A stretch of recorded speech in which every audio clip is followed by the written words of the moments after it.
inicialmente esta mirada teórica hacia la maldición de los recursos naturales, ¿no? Y las distintas dimensiones respecto a mantener, ¿no? Un modelo de desarrollo primario exportador, ¿no? Entonces, en estos últimos minutos, qué pena que no hemos podido grabar esta primera parte, ¿no? Vamos a presentar algunos elementos vinculados a mantener este modelo primario exportador, no desde un análisis particular, específico, sino a partir de la mirada de este organismo multilateral que es la OCDE, ¿no? Entonces, comentar que cómo se genera este diagnóstico, por qué este diagnóstico surge para el Perú. Bueno, una de las razones es la preocupación que tienen los organismos multilaterales por los fuertes niveles de movilidad social descendente que ha tenido el Perú en las últimas décadas, en los últimos años después del COVID, ¿no? Es decir, la idea es que exista una movilidad social ascendente, ¿no? Que las condiciones de vida de las personas mejoren con el tiempo. Lamentablemente, el Perú post-COVID ha tenido el proceso contrario. Más de 1 millón de personas en el Perú, según el Banco Mundial, pasaron de ser no pobres a estar en una situación de vulnerabilidad o pasaron de ser vulnerables a estar en una situación de pobreza, ¿no? Entonces, esa preocupación ha alertado a los organismos multilaterales, pero en el caso de la OCDE se suma un elemento adicional, ¿no? El Perú quiere ser parte de los países de la OCDE desde hace varios ya años. Inicialmente, en el gobierno de Pedro Pablo Kuczynski se inician, ¿no?, estos intentos por cumplir los estándares que la OCDE propone para que los países puedan sumarse a este club de países, entre comillas, desarrollados, ¿no? Entonces, este llamado, ¿no?, este tocar la puerta del Perú hacia la OCDE ha tenido como resultado que ellos envíen un conjunto de misiones al Perú que analicen el caso peruano, que analicen si es que el Perú cumple con los estándares que suelen tener los países de la OCDE, y la respuesta ha sido este diagnóstico, ¿no? Que de alguna forma nos dice, es nuestra evaluación desde este organismo multilateral de cuál es la situación del Perú bajo sus estándares, ¿no? Aquí vamos a ver brevemente algunos de estos elementos y ya con eso le voy a pasar a Sergio para que él pueda también presentar. Entonces, uno de los elementos que identifica este organismo multilateral, que además suele ser bastante neutro en algunos casos, ¿no? Es que el Perú tiene un inmenso reto respecto a alcanzar desarrollo social, ¿no? Que el Perú, si bien es cierto, había crecido, lamentablemente había tenido un estancamiento fuerte post-boom de commodities, que han habido algunos avances respecto a electrificación o construcción de carreteras.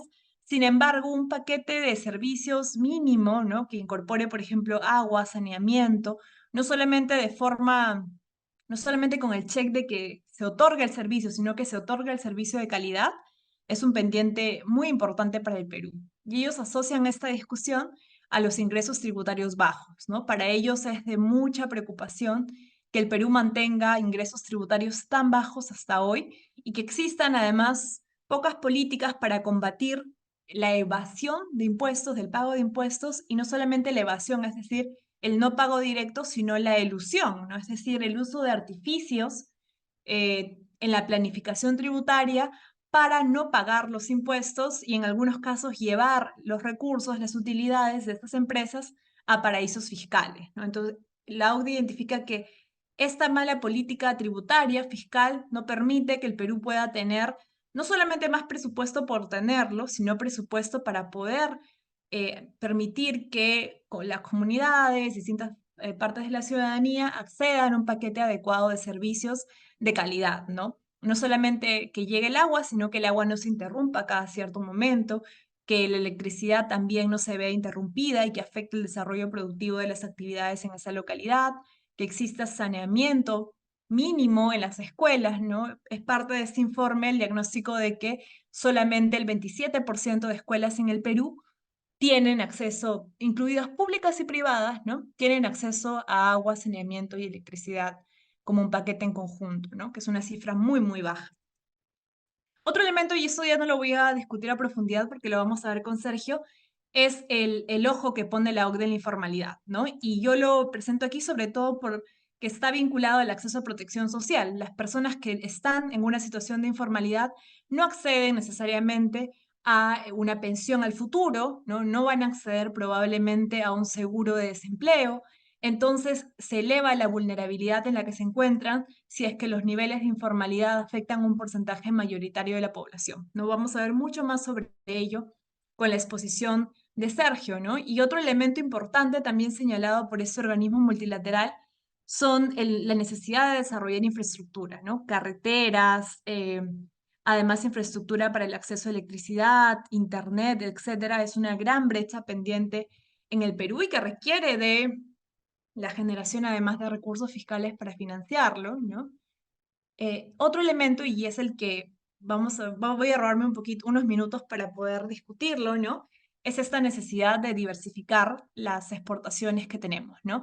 Y ellos le ponen ascender en la cadena de valor, ¿no? ¿Qué quiere decir eso? Hacer sofisticar, ¿no? La canasta exportadora del Perú y diversificarla, ¿no? Es decir, ampliarla, incorporar otros productos también. Entonces aquí, haciendo un salto para aprovechar esos últimos minutos, ¿no? Vamos a discutir algunas rutas o elementos vinculadas a el desarrollo productivo, ¿no? Y aquí yo resalto 5 elementos, sobre todo a partir de esos últimos documentos como el que ustedes van a revisar para el control, que es el que realiza el BID. Hace unos días también presentó el Fondo Monetario Internacional, a pesar de que en algunos casos ellos no necesariamente han estado de acuerdo con mantener políticas industriales para los países del sur global, pero han sacado hace poco un documento en esa línea, ¿no? Hablando o discutiendo respecto de industrialización, es decir, esta discusión vuelve a ser parte de la agenda global en esos últimos meses, ¿no? Entonces, teniendo en cuenta esos elementos, yo resalto 5 elementos que quizás tienen que ser parte de nuestras discusiones para hablar de desarrollo productivo, ¿no? El primero es que esto requiere políticas de largo plazo, ¿no? El desarrollo productivo no requiere políticas necesariamente del corto plazo y eso requiere una coordinación no solamente entre el traspaso de un ministro a otro, sino incluso de un gobierno a otro. Y eso es un gran reto en países que tienen altos niveles de inestabilidad política, ¿no? Entonces, qué importante para una política de desarrollo industrial, productivo, ¿no? No solamente industrial, sino también que busque fortalecer otros sectores productivos, que exista cierto nivel de coordinación entre una gestión de gobierno y otra, ¿no? Porque los resultados y además las políticas que se requieren para caminar hacia ello necesariamente requieren de que, bueno, lamentablemente no se van a cumplir en 1, 2, 3, 4 años, sino es que requieren de décadas de avances continuos, ¿no? Por otro lado, no existe desarrollo productivo sin cierre de brechas, ¿no? No existe desarrollo productivo sin acceso adecuado a carreteras, sin acceso adecuado al fortalecimiento del capital humano, es decir, al acceso a mejor educación para quienes son parte, además también de importantísimo del desarrollo que son los y las trabajadoras, ¿no? Entonces, el componente del acceso a servicios básicos es un elemento importantísimo para el desarrollo productivo. Otro elemento, y en este estamos en rojo en el Perú, es la promoción de la competencia de mercado, ¿no? Es decir, para tener efectivamente desarrollo productivo necesitamos mercados competitivos, ¿no? Y esto requiere que en los principales mercados en nuestro país exista más de no solamente una gran empresa, dos, tres, que no esos oligopolios que tenemos en los principales sectores productivos, sino que existan muchos más, ¿no? Y que la competencia genere mejores precios, ¿no? Y necesariamente también mejores perspectivas para los consumidores. El cuarto es justamente esta diversificación que Piero Gessi, que es un exministro de producción y que ha escrito mucho sobre este tema para el Perú en los últimos años, le da dos patitas a la diversificación productiva, ¿no? Por un lado, la inclusión productiva, vinculado a que tenemos más de un 90% de empresas que son MIPES, ¿no? Que son pequeñas, medianas, incluso microempresas y que requieren necesariamente un acompañamiento por parte del Estado para poder mejorar su nivel de productividad, para ser sostenible, para que no tengan este problema del enanismo empresarial, que además es de muy corto plazo, ¿no? Un estudio del Banco Central de Reserva identificaba que no suelen durar más de 8 a 10 años estas MIPES, ¿no? Lamentablemente, por un conjunto de dificultades que enfrentan. Y sumado a ello, desde su perspectiva, ¿no? Él sostiene que tiene que haber también una política de sofisticación productiva, es decir, si tú ya tienes los recursos naturales que puedes exportar, sofisticarlos requiere que no solamente los exportes en bruto, ¿no? Sino que incorpores algunos elementos de transformación para que tu exportación final requiera un nivel adicional, un valor agregado adicional, ¿no? A eso él le denomina sofisticación productiva, ¿no? Y finalmente, un conjunto de políticas industriales modernas que requieren un conjunto de toma de decisiones, ¿no? Entonces aquí esto que les mencionaba, esta sofisticación productiva, ¿no? Es decir, en los sectores que ya están funcionando, la agroexportación, la minería, ¿no? Incluso el petróleo, ¿no? Darles, ¿no? Un nivel más de valor agregado para que, no solamente para que generen mayor cantidad de trabajos, porque estás otorgándole una transformación adicional, sino también para que el precio de exportación final pueda ser un precio más elevado y más competitivo en el mercado global, ¿no? Entonces, esta idea de sofisticación productiva es una de las patitas de la diversificación productiva. Aquí este libro de Piero Gessi que presenta en 2021 es un libro corto, muy interesante también para que lo puedan revisar. Y el otro elemento que les mencionaba es este elemento de inclusión productiva. Por ejemplo, se planteó como una política piloto en el marco de las discusiones para la diversificación productiva la generación o el fortalecimiento de los CITES, estos centros de innovación tecnológica sectoriales. Y no sé si alguno de repente ha tenido la oportunidad de ir a Villa El Salvador. Y en Villa El Salvador, por ejemplo, hay un sitio de madera, ¿no? Es decir, son espacios del sector público que buscaban, de hecho creo que ahora no están muy activos, ¿no? Que buscaban promover el apoyo a estas pequeñas empresas, otorgándoles elementos para que puedan mejorar sus cadenas productivas, para que puedan de repente conocer qué maquinarias los harían mucho más productivos, ¿no? Y a partir de ellos, de estos CITES, ¿no? Por ejemplo, en Piura hay un CITE forestal, en distintas regiones del país hay CITES vinculados a los sectores productivos que se podrían fortalecer en esas regiones, ¿no? Entonces, este es, por ejemplo, un piloto de programas que podrían promover el fortalecimiento de una verdadera inclusión productiva, es decir, promover de que estas miles de empresas pequeñas puedan escalar. En algunos casos necesitan articularse incluso porque son muy pequeñas para que puedan efectivamente competir en el mercado, ¿no? Entonces, la idea de inclusión productiva creo que es un elemento muy importante en el Perú por la cantidad de enanismo empresarial que tenemos actualmente, ¿no? Empresas de baja productividad que pueden contratar entonces con salarios bajos, lamentablemente, con muchos niveles de inestabilidad, y esto genera evidentemente una dificultad en el acceso a protección social de los trabajadores que son parte de estas empresas, ¿no? Entonces, la inclusión productiva es un elemento importante. Y aquí justamente está esto que les mencionaba, ¿no? Que en 2014 se plantea en el Perú una propuesta de política, una política nacional de diversificación productiva, ¿no? Una política interesante que ha sido parte también de discusiones y además de implementación en sí misma desde el Estado, que buscaba como dos principales objetivos ampliar la canasta exportadora del país, ¿no? Buscar encender otros motores que no sean solamente la minería. Y aquí lo triste, ¿no? Lo lamentable es que esto fue promovido en el gobierno de Ollantumala, ¿no?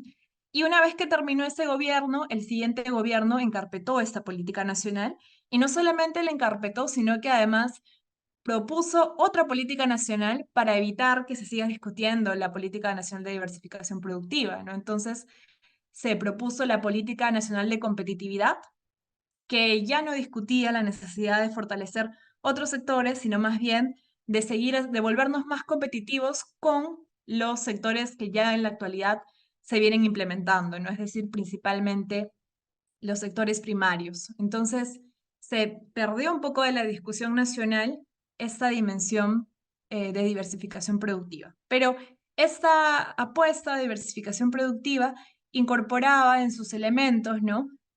Primero, ¿no? Estos tres ejes, ¿no? Por un lado, fortalecer en esta lógica de sofisticar al sector exportador que ya estaba funcionando. Aquí, por ejemplo, ven en el gráfico este sitio forestal en Maynas, ¿no? Es decir, en una región de la Amazonía. Hay muchos de estos sitios aún en distintas zonas del país.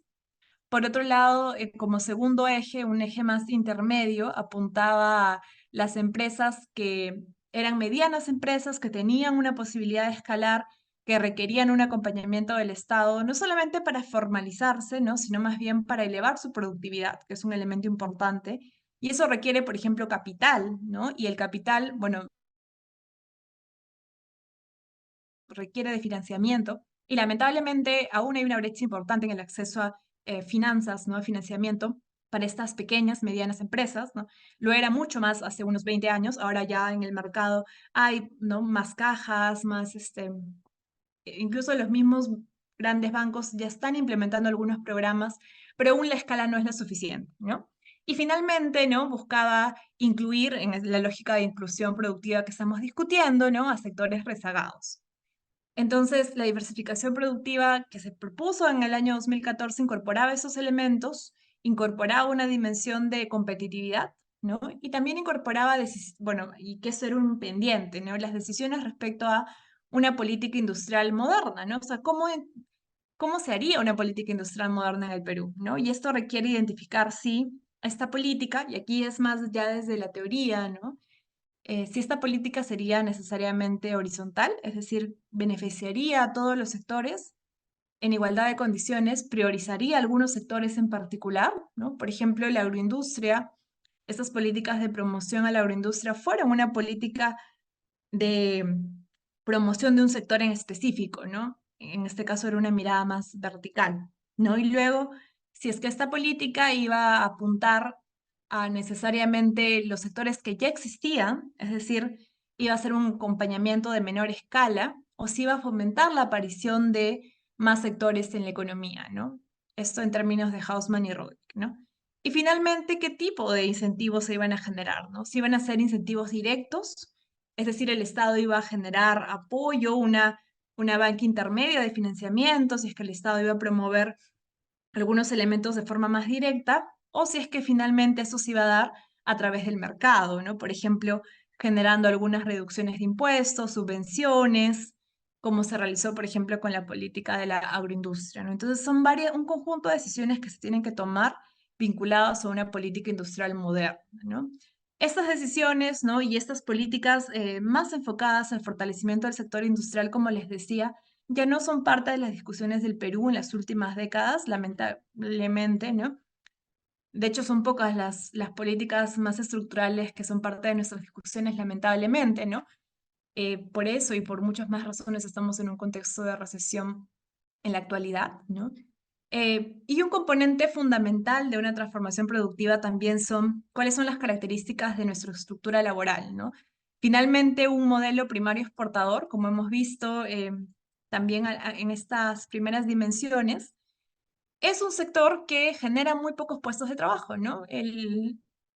Lo que menciona el INEI es que no emplea más del 3% de la población económicamente activa, ¿no? Entonces, mantener este modelo, lamentablemente, también es una causa de esta estructura productiva incapaz de generar suficientes puestos de trabajo y puestos de trabajo adecuados. Entonces, para seguir discutiendo esta agenda, yo le doy el pase a Sergio, que es un especialista en economía laboral, que además es parte de un instituto que aborda esos temas y que el día de hoy nos va a acompañar en la sesión de forma codictada, ¿no?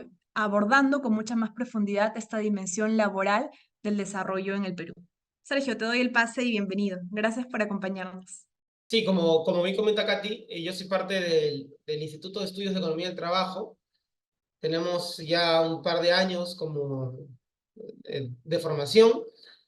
Brindamos, digamos, tenemos dos ejes centrales, bueno, tres, pero dos más activos que son el eje de la docencia. Damos talleres de Stata, de indicadores y de creación de indicadores, y además desde el lado de la investigación. Actualmente estamos haciendo al menos un par de investigaciones, justo vinculadas todos a la economía del trabajo. Les podría hablar más si es que queda tiempo, pero en todo caso, ya le dejo las redes por ahí más tarde. Bueno, en lo que compete a esta clase, ¿cierto? Voy a compartir pantalla, Yakati. ¿Qué tal? La clase del día de hoy, a pedido de Katy, quería que mencione los temas que son más estructurales sobre el mercado laboral peruano y un poco a una línea, espero que pueda ayudarnos en eso de desarrollo productivo laboral y demás, ¿no?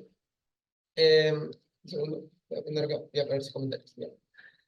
Bueno, sobre mi presentación, como yo no soy Sergio Quispe, yo hice una maestría específicamente en esos temas, en temas de economía laboral, así que espero que sirva esa maestría para poder explicarme bien. Entonces, bueno, en principio, hay una diferencia entre empleo y trabajo. No voy a caer mucho en esta diferencia ahorita, pero, por ejemplo, empleo son todos los trabajos que son remunerados, ¿no? Eh, que tienen que ver con el tema salariado, independientes, ¿no? Y demás, ¿no? Lo que comúnmente se estudia, lo más mainstream, por así decirlo, es estudiar economía laboral, ¿no? La economía del trabajo estudia los trabajos que tampoco no son remunerados, como el trabajo doméstico, por ejemplo. El trabajo doméstico, que se conoce como trabajo preproductivo o trabajo reproductivo también. La economía del cuidado, el uso del tiempo, todos esos temas tan interesantes están metidos dentro de la economía del trabajo. Solamente como un comentario. El día de hoy voy a hablar sobre el empleo. El mercado laboral está vinculado al empleo. Entonces, como pongo ahí más o menos, el empleo en el Perú es bastante heterogéneo, ¿no? Es muy diverso y también bastante desigual. Hay trabajadores que les va muy bien en su trabajo, ganan muchísimo dinero, y hay trabajadores que ni les pagan, que les pagan menos salario mínimo, no tienen contrato, no tienen nada de estabilidad y pueden ser votados cuando sea, evidentemente. Entonces, ya, pues, también admitiendo a Katy también, por si acaso, a las personas que salen ahí. Bueno, entonces en esta clase voy a mostrarles un poco sobre la estructura del mercado laboral peruano. Me voy a centrar en eso. Igual tengo ahí unas láminas adicionales, por si les interesa. Eh, y bueno, voy a usar fuertemente algunas estadísticas, como los microdatos de la Encuesta Nacional de Hogares, LENAO, ¿no?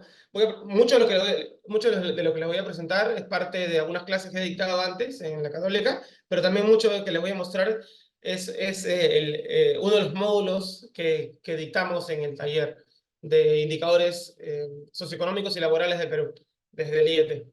También por eso van a ver seguro ahí los logos a cada rato. Bueno, empezamos.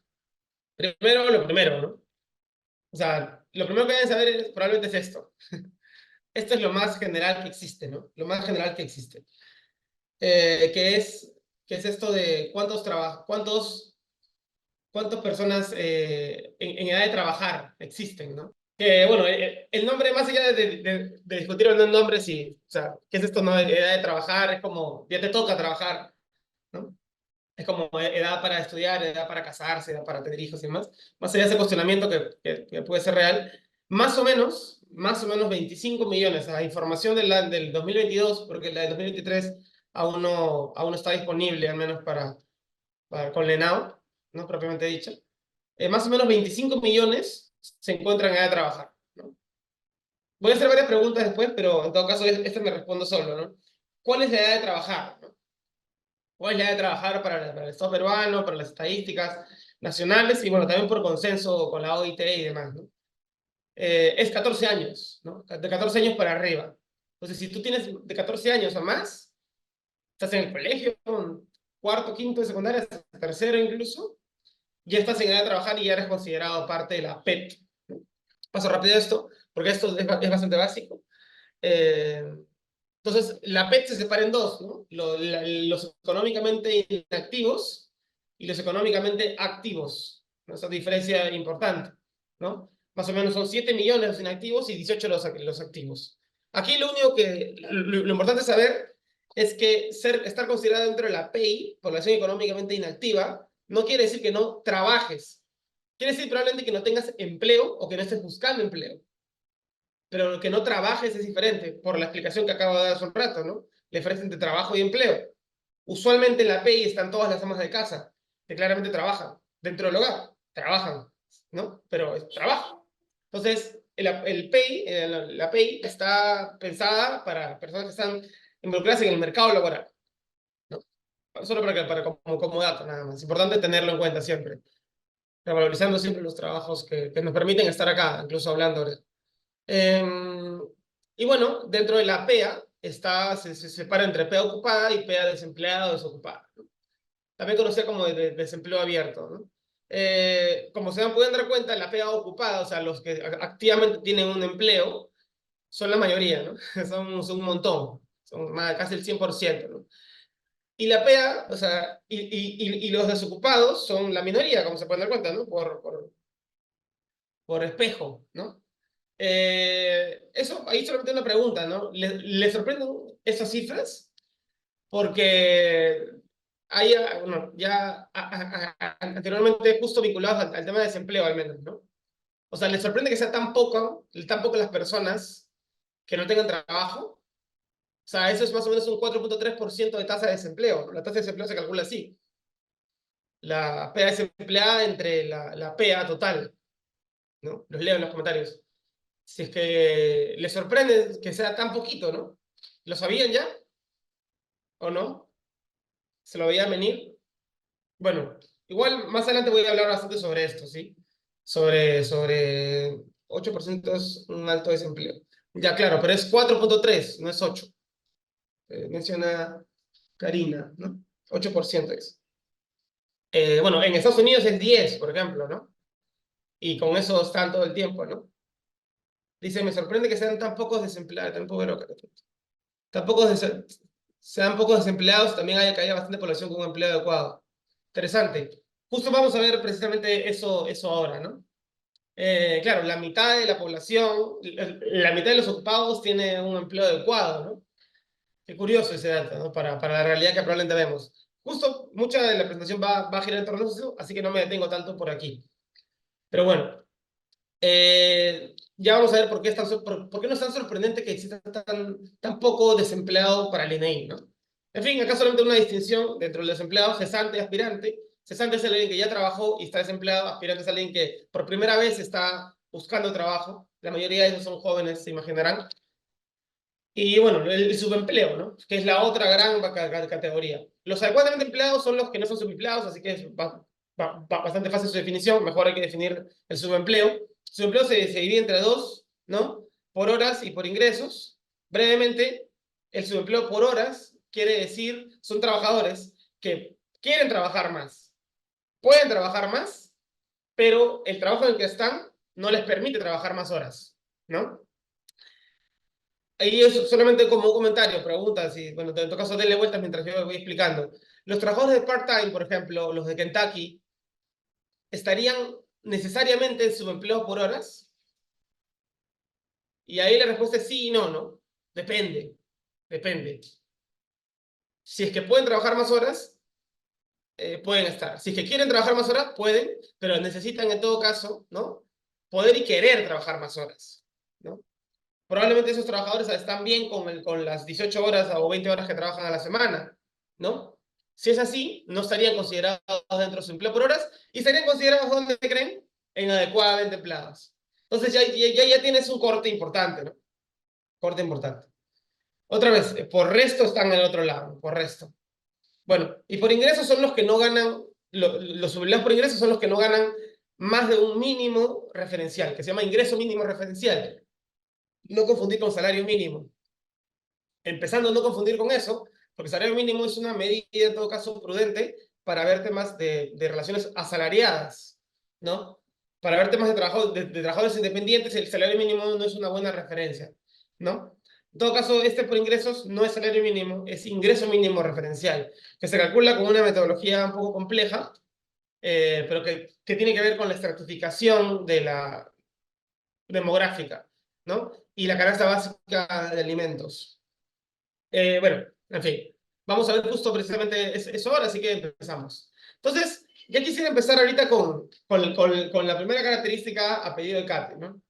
Kate un poco la clase era sobre la estructura, entonces vamos a ver dos características estructurales de la economía y del mercado laboral peruano, ¿no? La primera es que los sectores considerados de productividad laboral alta, como la minería, por ejemplo, no emplean a tantos trabajadores como los sectores de productividad laboral baja, agricultura, por ejemplo. Y eso fue una gran parte de lo que dijo Katy, ¿no? La clase, se acordarán, ¿no? Que tiene que ver con esto de los abonamientos y tal. Vamos a ver algunos cuadros para ejemplificar esto, ¿no? El primero es este, que lo elaboré para un documento que ya justo más tarde les voy a mostrar. Voy a tratar de ir rápido para poder llegar a ese documento. Más o menos, si uno divide la productividad, la productividad como la productividad laboral media, es decir, el tamaño del PBI, como ven en la primera, ¿no? En la primera, bueno, en la segunda columna, PBI entre empleo, ¿no? PBI entre empleo, uno puede ahí distinguir, ¿no? ¿Cuánto PBI generan entre cuántos trabajadores la generan? Entonces, ahí sacas la productividad laboral media, ¿ya? Si uno separa así y más o menos distribuye productividad alta, media y baja, ¿no? Se puede dar cuenta que la minería, en efecto, tiene una productividad increíblemente importante, ¿no? Importante. Casi, y esto se mide en soles, ¿no? En soles. El PBI está en soles y el empleo en personas, ¿no?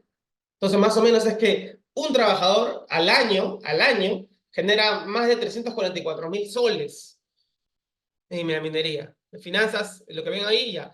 En cambio, en la agricultura, un trabajador al año genera más o menos en producción 7.000 soles, ¿no? La diferencia es abismal, ¿no? Como se pueden dar cuenta, ¿no? Abismal. Entonces, acá está, ese es respecto a la productividad. Pero entonces, acá está lo que les estaba diciendo, ¿no? Esto es aporte al PBI. Ojo, aporte al PBI. ¿Cuánto contribuyen cada sector, cada sus sectores, al PBI? Y mientras que los de productividad alta contribuyen el 25%, ¿no? Es bastante, bastante. Los de productividad baja, como la agricultura, contribuyen menos del 6%, ¿no? A pesar, a pesar que la agricultura representa el 24%, casi uno de cada 4 trabajadores en el Perú se dedica a la agricultura. Esto ha subido con el COVID, en el tiempo de COVID, porque mucha gente migró de nuevo a sus regiones, pero este dato no captura el COVID precisamente para no contaminar este dato, ¿no?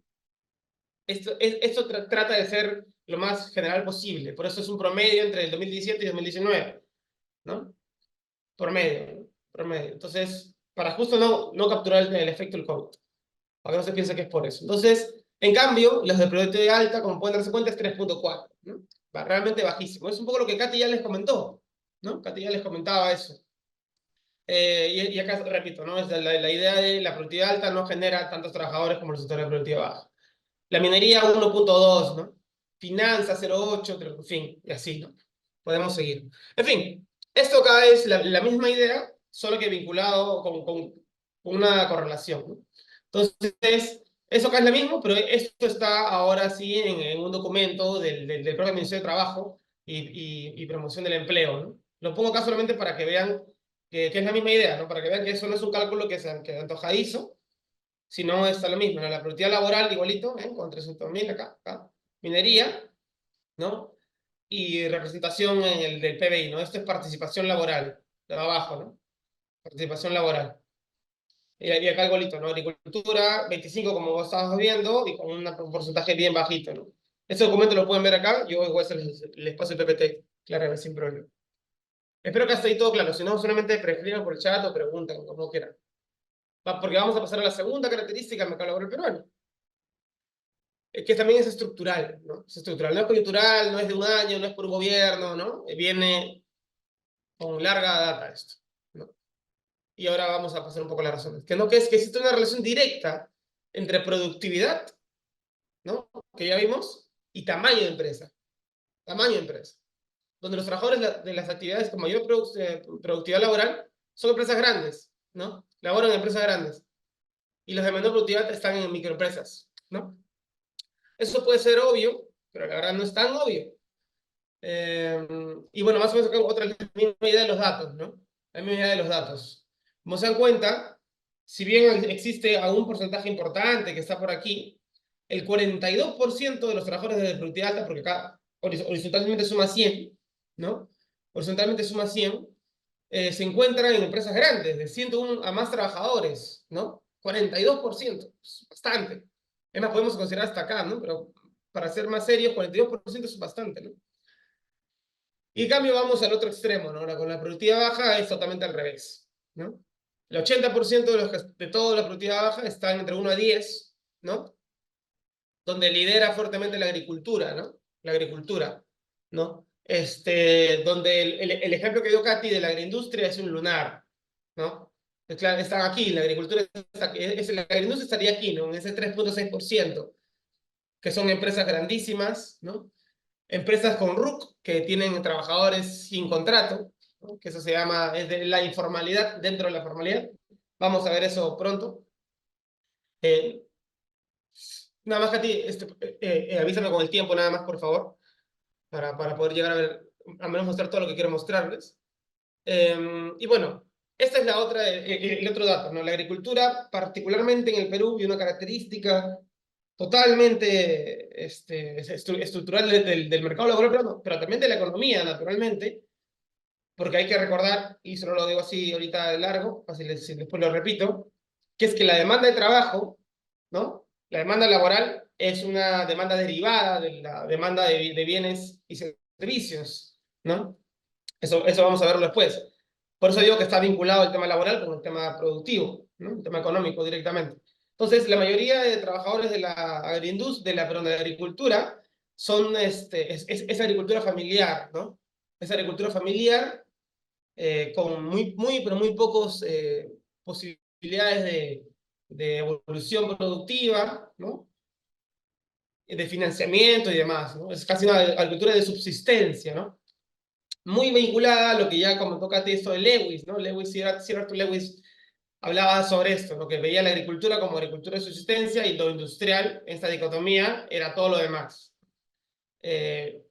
Más allá de casarse o no con una teoría, como bien dice Katy, eso, en gran parte, la agricultura peruana es bastante así, ¿no?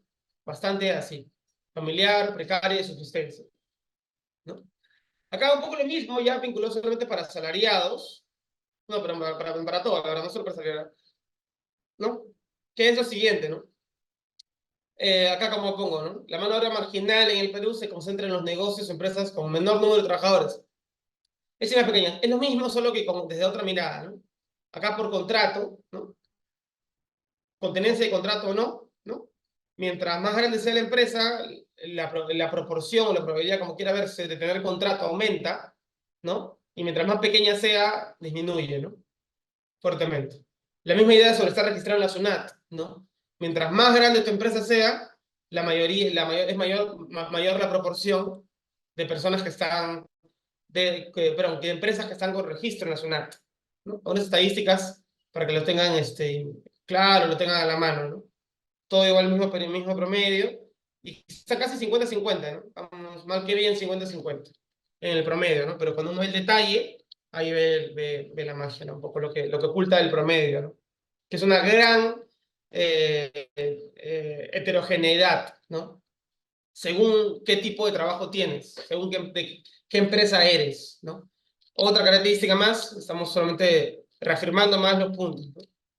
Acá algunas características ya no tan estructurales, pero o sea, son estructurales en el sentido de que perduran en el tiempo, ¿no? No han cambiado mucho, pero solamente como características de los trabajadores asalariados, ¿no? Eso, según la formalidad, voy a hablar sobre formalidad bastante después, pero solamente para que lo tengan más o menos en cuenta, ¿no? Las diferencias, otra vez, todo esto es para mostrar las diferencias de los trabajadores, ¿no? Tienes algunos trabajadores, por ejemplo, formales, asalariados formales, ¿no? Que la mayoría tiene seguro contributivo pagado por el empleador, naturalmente, salud probablemente, ¿no? Mientras que los otros, no es que no tengan, bueno, sí, hay uno de cada cuatro que no tiene, pero la mayoría tiene SIS, ¿no? Y este es un gran logro, vamos a decirlo, de la salud pública, ¿no? Podemos decir el logro, creo, ¿no? Que ha disminuido fuertemente las personas, en general trabajadores también, ¿no? Trabajadores también, que no tienen, que ya pasaron de no tener ningún tipo de seguro a tener al menos el SIS, ¿no? No tendrán salud, no, menos tendrán EPS, pero al menos tienen SIS, ¿no? Solo como comentario, y claramente el tema contributivo es brutalmente distinto también acá, ¿no? Los formales, la mayoría de los formales está afiliado al sistema de pensiones, mientras que es casi lo opuesto en los informales, ¿no? Asalariados, que pues, sería casi voluntario, ¿no? Participar. En fin, sobre educación está acá, pero no quiero detenerme mucho en ese tema. Acá, una característica más, volvemos a las características de las estructurales, ¿no? Este gráfico probablemente no lo han visto, es un poco una locura que se nos ocurrió desde el IET para una clase, que es, ok, ya les mostré hace un rato, ¿se acuerdan? Esto de cómo es la participación laboral, ¿no? Participación laboral de la minería, ¿no? Que era poquísima, se dieron cuenta, ¿de acuerdo? Bueno, uno se podría poner a pensar, ¿no? Ok, cada puntito, estimadas, es un departamento, ¿ok? Es un departamento, tiene un nombre, se cuentan ahí 24, 25, ¿no? Y está solo para un año, podría hacerse esto para muchos años más. Pero esta gráfica, ¿qué cosa les quiero decir con esta gráfica? Miren cómo incluso habiendo departamentos cuyo PBI se conforma la mayoría por minería, por participación de la minería en el PBI y empleo, ¿no? Miren, esto por ejemplo es Abancay en 2019, que entró justo las Bambas y todo esto, ¿no?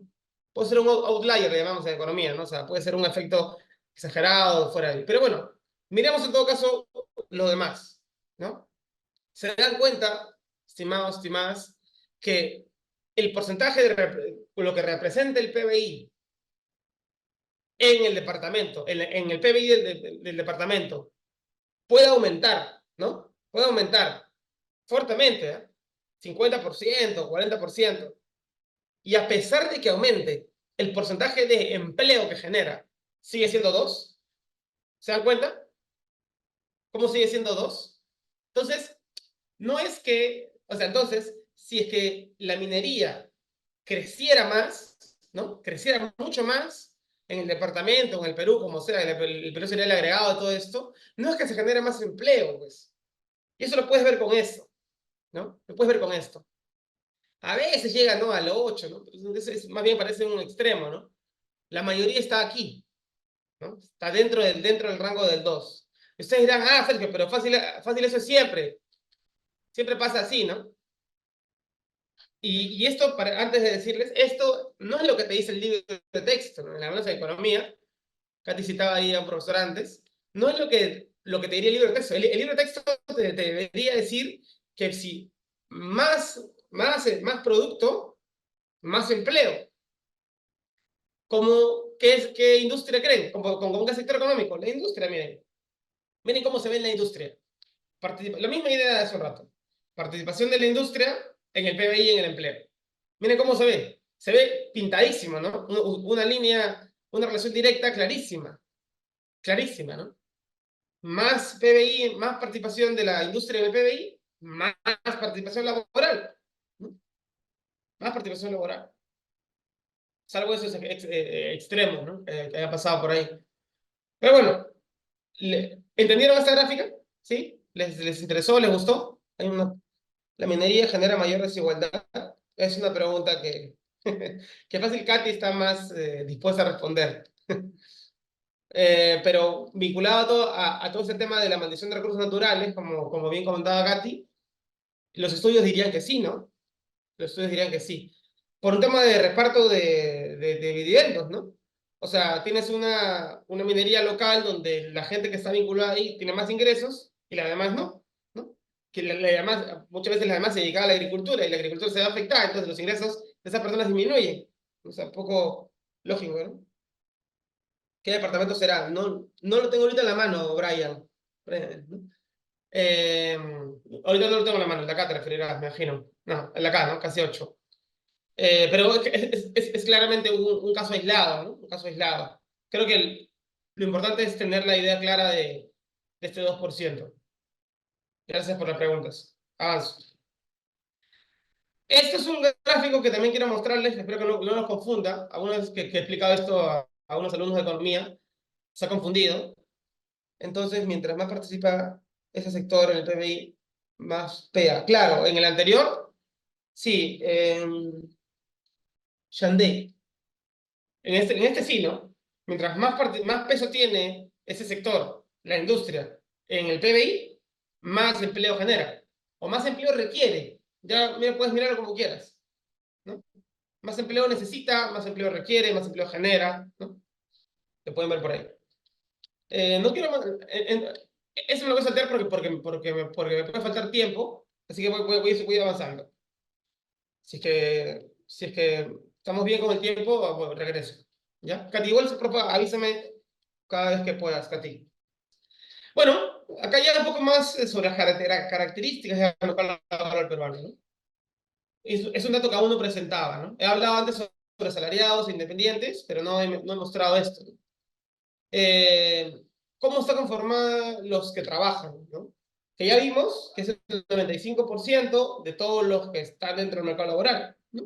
Ya vimos hace un rato eso. Son más o menos 17 millones de peruanos y peruanas que están acá, ¿no? ¿Cómo se distribuyen más o menos? Bueno, la mayoría, al 21 al menos, 45%, casi 5 de cada 10, o como 5 de cada 100, trabajaba para alguien más, ¿no? Era o es asalariado, ¿no? Hay que tener bien esa diferencia de importante, ¿no? ¿Qué es ser asalariado? Ser asalariado es dar tu tiempo para que otro te pague, ¿no? Es trabajo ajeno, ¿no? Ajeno. Que dentro de la economía laboral, dentro de la sociología del trabajo se conoce como la ajenidad del trabajo, ¿no? Es ajeno, no es tuyo. Te pagan por ese trabajo que has hecho, ¿no? Eh, eh, y el otro gran grupo, como se cuenta, es el trabajo independiente, ¿no?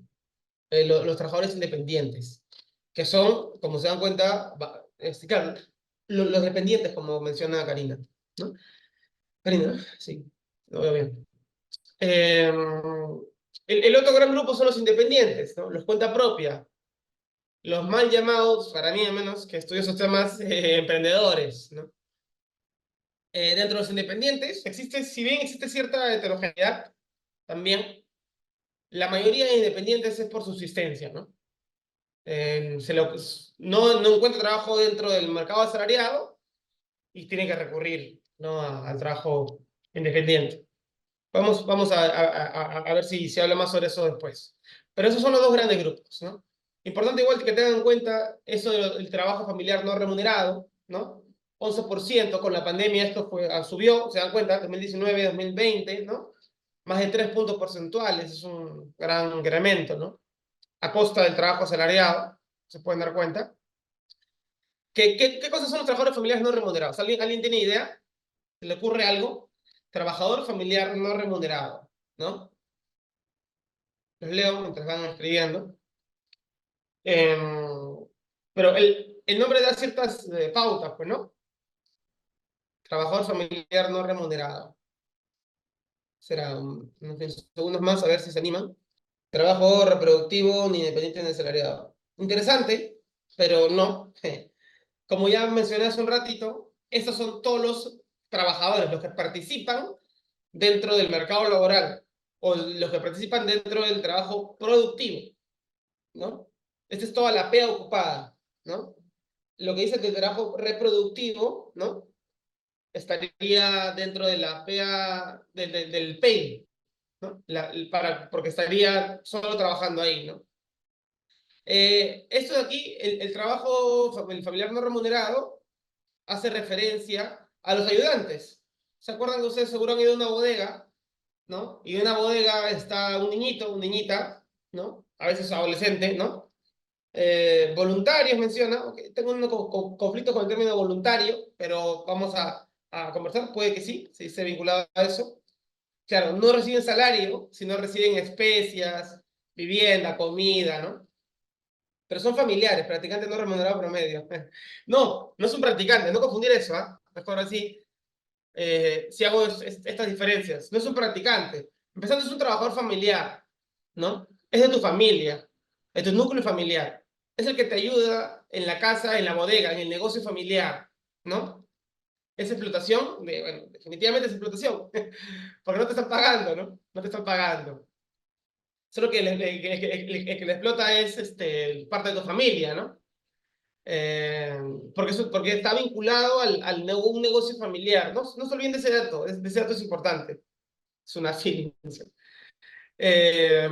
No se olviden de ese dato sí es importante, porque, por ejemplo, ¿dónde abunda el trabajo familiar no remunerado? La mitad del trabajo en el sector agrícola es TFNR, así se conoce, TFNR, trabajo familiar no remunerado. Por ejemplo, la mitad, ¿no? Otra vez, el trabajo familiar no remunerado es una respuesta entonces a la necesidad, ¿no? A la necesidad también, ¿no? En fin, largo tema, mejor antes de meter en problemas, paso adelante. Pero también están otros empleadores, ¿no? También trabajadores del hogar. Ahí solamente fácil ya se lo saben. Obviamente hay una otra diferencia entre trabajador del hogar, o trabajadora del hogar, el 96% es mujer, trabajadora del hogar, que trabajadora doméstica, que trabajo doméstico, ¿no? El trabajador del hogar es alguien que te pagan por trabajar, ¿no? Que no trabaja en su casa, trabaja en otra casa, ¿no? En otra casa. Esa es la diferencia. ¿Sí? Y ahí sí te pagan, no como el trabajo doméstico. Bueno, pero sí. Acá esto ya no es más que estadísticas importantes, creo, pero no son tan relevantes. Bueno, un poco primero sobre la participación laboral, ¿no? Hace un rato le hablé, ¿se acuerdan? Sobre la PEA, ¿no? La participación laboral, solamente quiero utilizar esto para decir lo siguiente, es de los que participan, ya sea como trabajadores, en concreto, o están buscando trabajo, o sea, desempleados, están buscando trabajo, ¿no? Esa suma, la PEA, entre la PET, ¿no? Entre el total de trabajadores, o sea, considerando los inactivos, ¿no? Más o menos es el 70%, más o menos, ¿no? Ahí se pueden dar cuenta. ¿Por qué les muestro esto? Por este dato de acá, ¿no? Para eso es importante este gráfico de acá, ¿no? Para mostrar las brechas entre hombres y mujeres, ¿no? Mientras que los hombres tienen una tasa de 80%, las mujeres casi de 60%, ¿no? Acá están vinculados definitivamente el tema de roles de género, ¿no? Además, eh, eh, actividades que realizan, ¿no? Claramente también las mujeres, vinculadas al rol de género, que es el tema del trabajo de cuidado, trabajo doméstico, ¿no? Que hace que impidan que participen también del mercado laboral. Eso que uno se escucha, que piensa, que es así y tal, ya, eso se ve acá. Por eso quería mostrarles este gráfico interesante. Ahí lo dejo. Sigamos. Entonces, acá hay un dato muy interesante por quintiles de ingresos. Seguro saben que, bueno, quintil de gastos en este caso, ¿no? Solamente para decir lo siguiente, ¿no? El quintil 1 es el quintil más pobre, el quintil 5 es el quintil más rico, ¿no? En otras palabras, el quintil 1 es el que gasta menos, el quintil 5 es el que gasta más, según la ENAO, ¿no? Y se dan cuenta que antes había más diferencias, ¿no? Los más pobres eran los que más participaban y los más ricos los que menos. Ahora ya es casi indivisible a raíz del 2016 y 15, ¿no? Curiosamente fue la caída de... Se acabó ahí la crisis de, perdón, el boom de las materias primas, ¿no? Ahí te lo dejo, Katy, para el estudio. Pero curioso, ¿no? Como se cierra eso, se acaba ese ciclo y los ricos tienen que trabajar. O bueno, los pobres trabajan un poquito menos.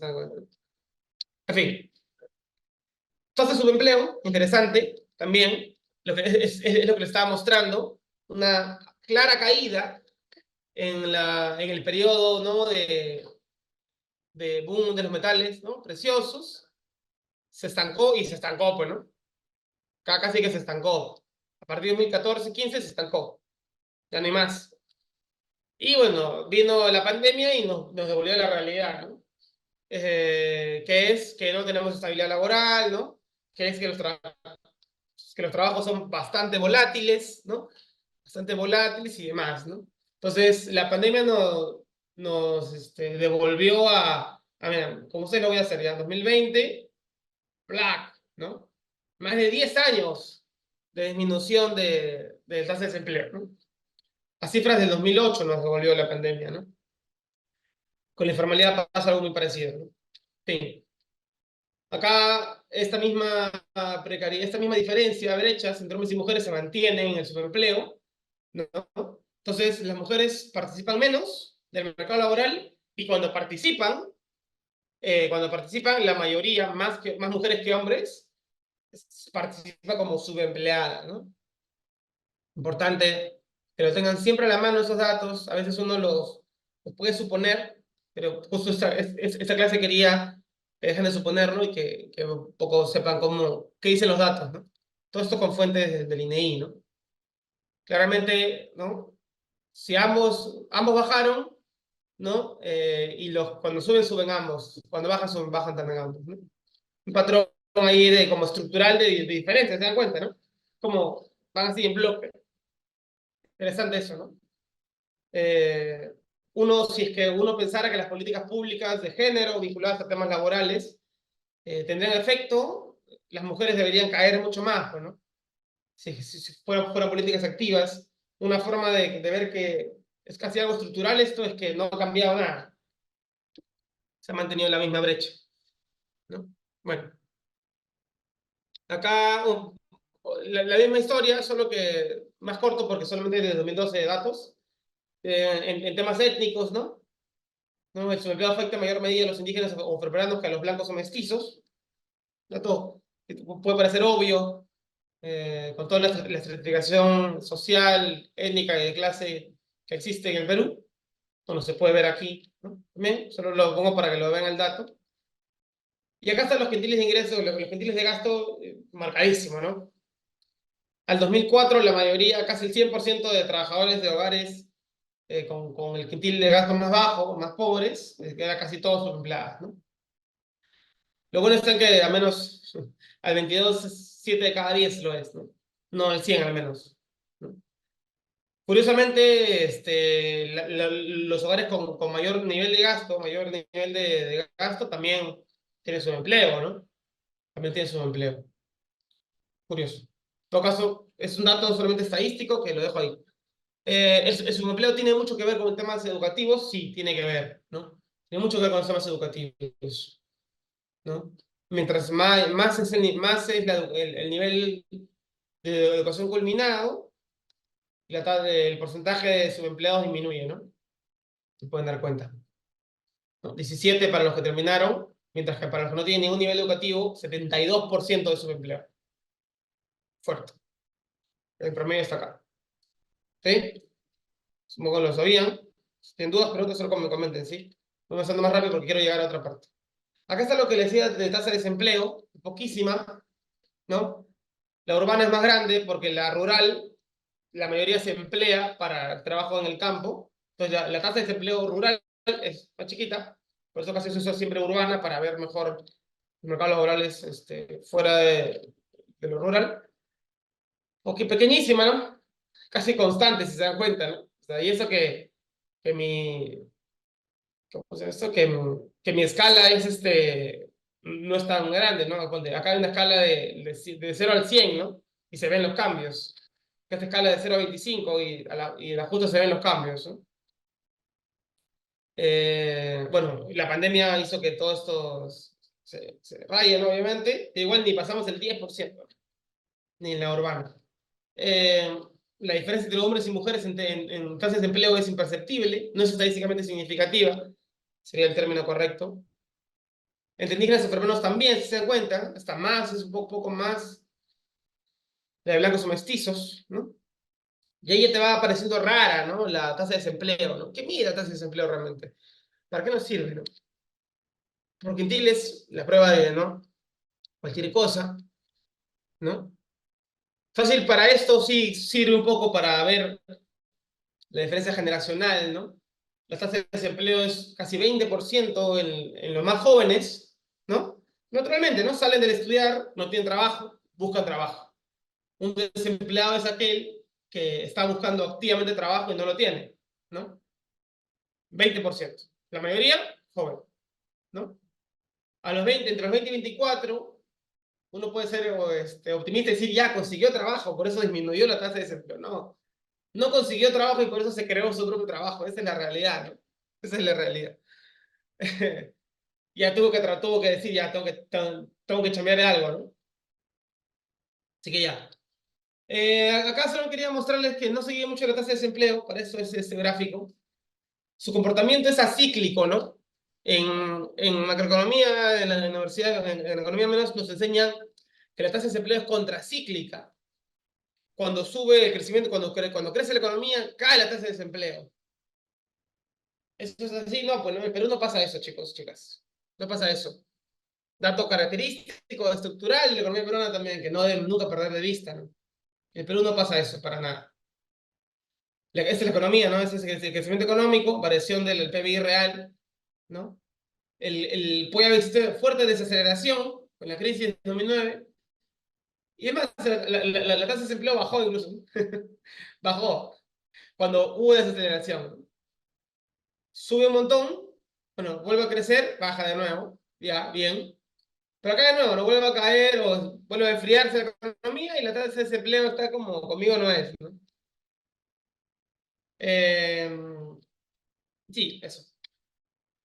Eso se debe principalmente a que las personas en el Perú tienen que trabajar, pues, ¿no? O sea, si tienes que trabajar, tienes que emplearte, ¿no? La tasa de desempleo entonces no puede ser muy alta. En todo caso, preguntémonos, ¿quiénes pueden no vivir sin trabajar? O buscando mucho tiempo trabajo, ¿no? Sin seguro de desempleo, que el seguro de desempleo mejora la calidad de búsqueda, eso se ha estudiado fuertemente, pero no hay seguro de desempleo. Y la CTS, que no es similar al seguro de desempleo, pero te da cierto colchón, ¿no? Te compensa por tiempo de servicio, CTS, ¿no? Uno, te lo acabas al toque porque tienes muchas deudas, pero dos, principalmente, solo lo tiene un grupo privilegiado, ¿no? Que son los asalariados formales, ¿no? No lo tiene toda la economía, todos los trabajadores y trabajadoras del Perú. Entonces, es claramente contracíclica, es acíclica, ¿no? A tasa de desempleo en el Perú. Bueno, sobre la informalidad quería hablarles mucho. Katy, ¿me quedan cuándo? ¿10 minutos? ¿Menos? A ver, coméntame, Katy. Dependiendo de eso, digo, 10 minutos, perfecto. Creo que puedo llegar a comentar brevemente esto. La informalidad dicen que aborda el 70%. Nosotros desde el IET tenemos una definición particular. No quiero entrar en detalles porque va a hacer que no explique lo demás. Pero es muy similar a la del INEI, ¿no? Brevemente, la brecha, ¿no? Fuerte en mujeres de nuevo, ¿no? Que hombres. Igualita la misma idea sobre indígenas afroperuanos, la misma idea con los blancos mestizos, ¿no? Como se pueden dar cuenta, la informalidad había venido cayendo, pero se estancó a partir de 2015, cuando se acaba el boom de las materias primas, y bueno, sube la pandemia y ya se queda ahí, pero no ha bajado después. El 21 siguió subiendo y el 2022, perdón, bajó un poquito, ¿no? Con esa crisis económica se imaginarán que no creo que baje mucho, para el 2023, ¿no? Ha mandado al formulario. ¿Para dónde? A tomar 15 minutos. O sea, genial, Katy, ya se leí. Fin. Acá los quintiles de ingresos, brutalmente importante este dato, ¿no? Claramente la mayoría de hogares que salen a trabajar de hogares pobres es abiertamente informal, pero lo sorprendente creo que hay para todos hasta ahí es que los hogares más ricos tienen el 50% de tasa de informalidad, ¿no? Acá podríamos especular un poco sobre lo que se dice a veces de esto de la voluntariedad o no voluntario, ¿no? La informalidad es voluntaria o involuntaria, ¿no? Si es involuntaria es estructural, si es involuntaria es más estructural, y si es voluntaria es viveza, ¿no? Es que me conviene, ¿no? Bueno, en resumen le digo lo que dicen los estudios. La mayoría de informalidad es totalmente involuntaria, es estructural, y está vinculada a los hogares pobres, como se pueden dar cuenta, ¿no?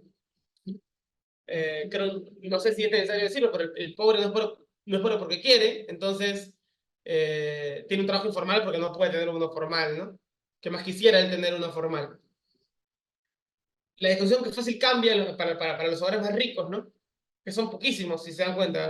Perdón, no se dan cuenta, ¿no? Pero si saben, pueden imaginar que son poquísimos, ¿no? Pero bueno. Y acá viene un dato que fácil sí quiero detener un poco, que es que la informalidad tiene varios rostros, ¿no? Cuando te dicen informalidad 70%, tú ya sí, 70%, ¿no? Bien. Pero eso no es tan así, estimados, estimadas, ¿no? Hay una gran diferencia entre los trabajadores. Vuelvo a lo que dije al inicio de esta clase.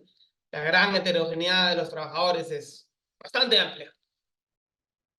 Y la primera que quiero mostrarles es, al menos una de las tantas que ya les he mostrado, es según cuál es tu categoría ocupacional, le llamamos en la economía laboral. Categoría ocupacional, que es cuál es tu ocupación, ¿no? Categóricamente hablando. ¿Eres empleador? ¿Eres independiente? ¿Eres asalariado?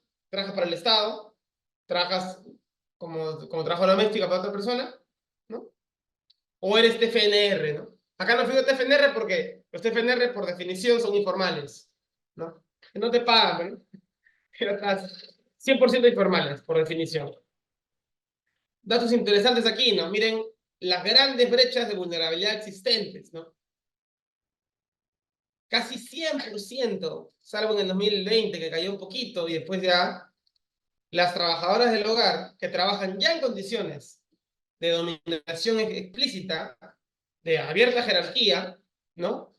Esta jerarquía o esta dominación laboral, que está muy vinculada a la explotación también, se refuerza obviamente y está correlacionada con no tener ningún tipo de contrato, ¿no? Ningún tipo de poder disputar mejores salarios, reclamar, ¿no? Ahí mencionaban a Sunafil, ¿no? Claro, también puede ser a Sunafil y decir, trabajo para alguien y no tengo contrato, pero obviamente es mucho más difícil, ¿no? Tú te quejas de Sunafil, no te vuelven a llamar, ¿no? Y ya está, ¿no? No te vuelven a llamar. Esa realidad no solo lo viven los trabajadores, la verdad también lo viven los trabajadores, los asalariados, que tienen contrato a plazo fijo, que son 3 de cada 4. No me alcanzaré a explicarles eso, pero se les dejo el dato, ¿no? De los que tienen contratos a los formales, asalariados que trabajan para otra persona, dependientes, como mencionaban por ahí, 3 de cada 4, ¿no? Tiene contrato que se renueva cada 3, 6 meses, en peor de los casos, un mes, ¿no? Entonces ahí te pueden despedir sin despedirte, pues, ¿no? Te pueden despedir sin despedirte. Sencillamente te quejas o te sindicalizas y no te vuelven a llamar, pues, ¿no? Está. No te tienen que votar, ¿no? No te tienen que votar para eso. En fin, ahí lo tienen. Los independientes son los que son dramáticamente también mal después de las trabajadoras del hogar. Es más preocupante, al menos en cantidad, porque los independientes, como vimos, son un montón, ¿cierto? Son la segunda gran parte de los trabajadores en el Perú. 90% de los independientes no tienen RUC, que es la definición que se usa para medir informalidad. 90% estimado. Entonces, cuando digan informalidad 70%, depende, hay que decirles, ¿no? Depende. ¿De quién estás hablando? De los trabajadores del hogar, ellos están hasta las patas. De los independientes también están muy mal, ¿no? Y así vamos viendo, ¿no? Los que mejor están son los salarios privados, claramente, pero ahí uno ya seguro ya se da cuenta. ¿Cómo van a ser informales? Bueno, si están en el Estado debería darles toda la formalidad, ¿no? Pero no. 20% de esos trabajadores no tienen contrato, que trabajan en el Estado, ¿eh? Pero no tienen contrato. No tienen contrato, o en todo caso tienen un contrato de locación de servicios, ¿no? De locación, que es casi como no tenerlos. Es una manera informal de contratar a trabajadores en el Estado, ¿no? No sé si acá uno ha tenido esa mala experiencia de serlo. Pero bueno, en fin, solo quería dar ese dato. Ya cierro un poco con esto, que es la informalidad, como digo, la informalidad dentro del sector formal, ¿no? La realidad que no se quiere ver.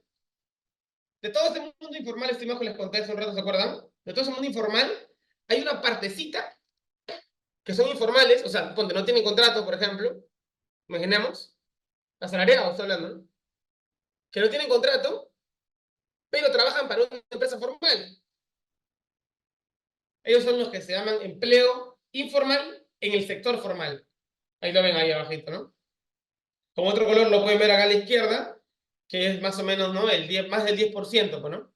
15% más o menos de los trabajadores trabajan en empresas son los, sí, sí, sí, son los servicios ordinarios, Shandek. El anterior te refieres, ¿no? Bueno, 15% de trabajadores trabajan en empresas formales bajo condiciones de informalidad, ¿no? Ahí, como mencionó Karina, aló Sunafil, ¿no? Aló Sunafil. Muchos de esos son agroindustrias, ¿no? Muchos vinculados a lobbies empresariales y congresales como Klimper, por ejemplo. Pero en fin, eso es otra historia. Ya mencioné esto de la informalidad y el tamaño de empresa, ¿no? La mayoría está en las chicas, aunque, miren, informalidad, acá está lo que le decía, ¿no? Qué interesante, mira, justo pintó bonito, ¿no? Antes les mencionaba que habían trabajadores informales dentro de las grandes empresas, ¿se acuerdan? Ya. Esa informalidad es, como ven ahí, miren acá en la penúltima, los grandes, empleo informal dentro del sector formal. Por eso mencioné las industrias, no por nada en particular, ¿no? Porque son empresas grandes, formales, empresas bien grandes, las herramientas tienen más, ponte, no sé, Damper tiene como 2.000 trabajadores, Agrocasa tienes un montón, y a pesar de ser grandes, no les dan contrato, no les pagan el seguro de salud, ¿no? Importante, abierta explotación y precariedad, ¿no? De abuso de poder, además. Eso en la economía laboral, solo lo dejo ahí, son como oligopsonios, ¿no? Pocos empleadores que tienen una gran cantidad de trabajadores a su disposición. O monopsonio si solamente es uno, ¿no? Como monopolio, monopsonio es un solo comprador. En el caso de los compradores, son compradores de vidas, perdón, de fuerza de trabajo. Los empresarios grandes, así, ¿no? La agroindustria. Sigo. Bueno, acá, ¿cómo está la informalidad según industrias? Lo tienen ahí, igual lo pueden revisar, no tengo mucho que decir sobre esto. Sobre los ingresos, quiero cerrar esta parte rápido. No, la verdad no han crecido los ingresos laborales en el Perú. Se dan cuenta de eso es nominal, uno puede ver que crece, ¿cierto? Pero no, ve los reales, estancados. Ingreso real, si le paran, ¿saben qué es? Que es ingreso, tu poder de compra, ¿no? ¿Cuál es tu poder de compra? El poder de compra se ha mantenido, ¿no? Constante casi. A salarios del 2022, acá, a ingresos del 2022 acá se ha mantenido, ¿no? Acá parece que ha subido, si lo ves nominal, pero en la práctica se ha mantenido casi constante, ¿no? Es decir, que la inflación ha subido tanto como sube tu salario, ¿no? La inflación sube, tu salario sube. Entonces, en la práctica no compras más, ¿no? Compras lo mismo. Visto por temas de salarios privados independientes, la misma historia, ¿no? La misma historia. Suben ambos, pero cuando lo ves así, la verdad hasta bajado, ¿no? Los asalariados, ahora los asalariados compran menos de lo que compraban en el 2007. Ese es el dato. Ahora se compra menos de lo que se compraba en el 2007, con la pandemia, ¿no? Que los salarios bajaron y la inflación no bajó, subió. En fin, eso no quiero mostrarles, es muy largo. Solo quería mostrarles, Katy, dame una más para hablarles sobre esto de como la matriz productiva, ya, Katy, dame unos 3 minutos. ¿Sí? Ya, genial. No me demoro nada. Perfecto, gracias, Katy. Miren, estimados, espero que, bueno, hasta ahí les haya gustado lo que les he dicho, les haya parecido interesante, que vean todas las preguntas, pero quería mostrarles esto de aquí, ¿no? Este es un trabajo que hicimos, que es un cuaderno de investigación, ¿no? El Perú, problemas y salidas, ¿no? Acá está la emancipación, tal. Es un trabajo muy interesante, que también se lo voy a dejar a Katy, para que lo comparta, pero que quiero mostrarles esta parte de acá, ¿no? Hay una parte donde hicimos como elementos programáticos, y esta es la parte que quiero mostrarles, que se ve en la pantalla, ¿cierto? Sí se ve, ¿no? Imagino que sí. No debería haber cambiado. Quiero leérselos en todo caso, pero sí, sí, gracias. Solo se los leo, ¿no? Para que tiene que ver con un tema de salidas, de desarrollo, que es justo un poco lo que mencionaba Katy. Me parece bien interesante, ¿no? Esta parte. Se lo leo claramente, ¿no? En primer lugar, dice, ¿no? Cualquier política pública laboral o económica que busque combatir la informalidad, que es lo que estaba mostrándole, debe considerar el rol que cumple en la reproducción de la economía peruana. El rol que cumple, miren, ¿no? Siguiendo el análisis estructural de la economía peruana, ¿no? Que considera la economía como un todo, ¿no? No como formal e informal solamente, sino como una parte, toda una economía, se revela que el sector informal subvenciona el costo de vida de los trabajadores formales, por un lado, costo de vida de los trabajadores formales, y el abaratamiento de insumos productivos también por otro, ¿no?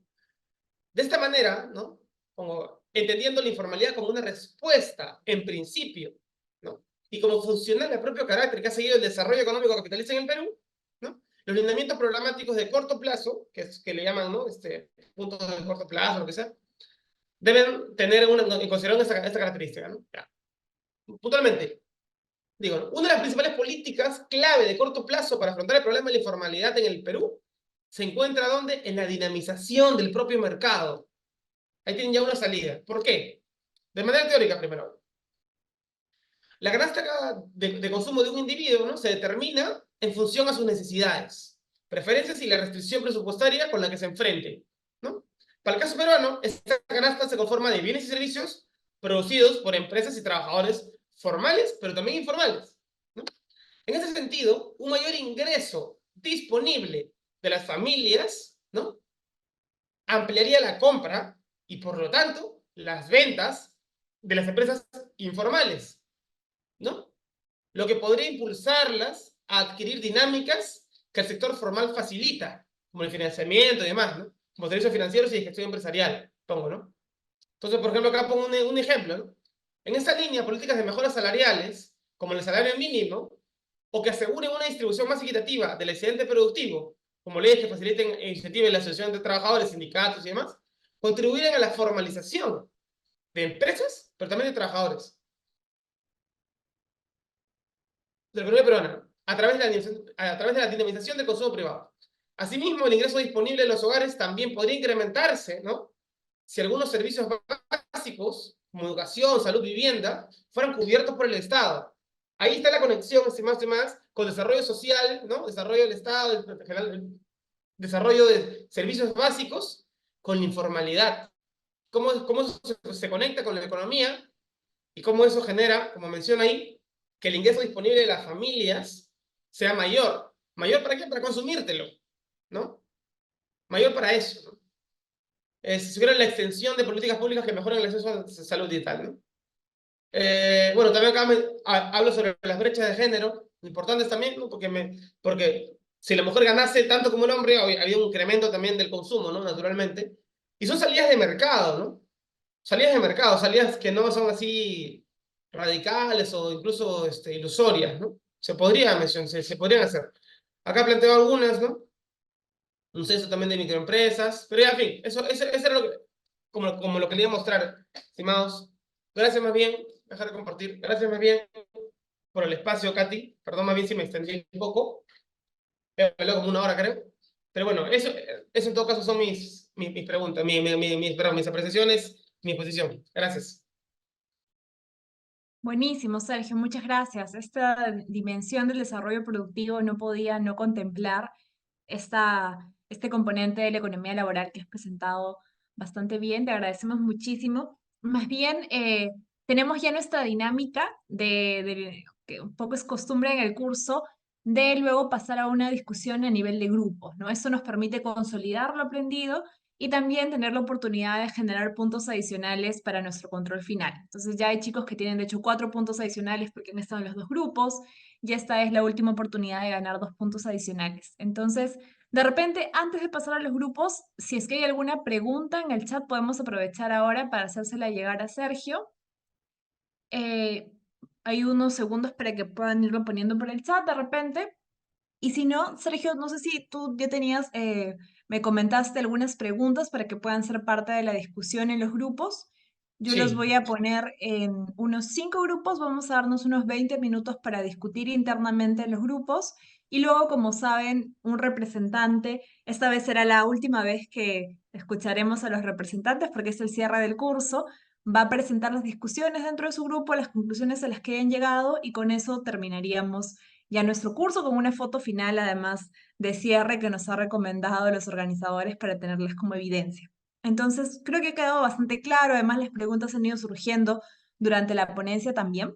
Entonces, Sergio, ¿nos compartes, por favor, o nos damos de repente unos segunditos para compartir las preguntas, para ir a los grupos, de repente también explicarla para que quede claro? Y luego ya utilizamos esta herramienta que tiene el Zoom para dividirnos en unos 5 grupos. ya, a ver, me das por favor, 3 minutos para escribirlas en todo caso, ¿no? Sí, ahora que Sergio No entonces las va las- poniendo, recordarles entonces para los que entraron después que nuestro examen final, que es un control de lectura, es el 23 de marzo, entre las 10 y las 12 del mediodía. El 23 es sábado, así que agenden por favor ese espacio. No va a haber un espacio para poder darlo después. Este es el momento decisivo para tener la calificación que nos otorgue el certificado de este curso, que lo otorga además la Facultad de Sociales de la Universidad San Marcos. Las lecturas son las que tienen el Drive. En el chat pueden encontrarlo, están ahí las 4 lecturas. Son 2 preguntas por cada una de las lecturas. Y bueno, está articulado lo que hemos conversado en las sesiones en estas 2 semanas que nos hemos ido conociendo. El horario del examen, Maggie, es de 10 a 12 del mediodía, entre las 10 de la mañana a 12. Van a recibir en su correo electrónico todos, me imagino que, porque hay algunos correos que están rebotando, yo no sé si es de estudiantes que finalmente han podido ingresar al curso o están en el WhatsApp, pero espero que a todos los que estamos presentes nos haya llegado los correos a través de Gmail o Outlook. Ahí les va a llegar el formulario para que realicen el control de lectura. Lo voy a compartir también en el chat de WhatsApp para que lo puedan ver por ahí. Uy, pero ¿sí estás en el chat, Shante, de WhatsApp? Sí, ya. Entonces, en esos dos espacios, ya sea el correo y el chat, van a recibir a las 10 de la mañana del 23 el formulario que va a ser el control de lectura. Ajá, es el 23 de 10 a 12 de la mañana, sábado Y ahí 23. Perfecto, entonces ya nos está lo mostrando presento. Sergio. Ujú, sí, Sergio. ¿Me escuchan, no? Sí se ve. Sí, lo vemos. Ya. ¿Lo apuntan? En todo caso, es un poco de lo que ya hemos bastante hablado. La primera parte es casi con mucho de lo que he explicado en toda la clase. La última lo dejo más abierto, ¿no?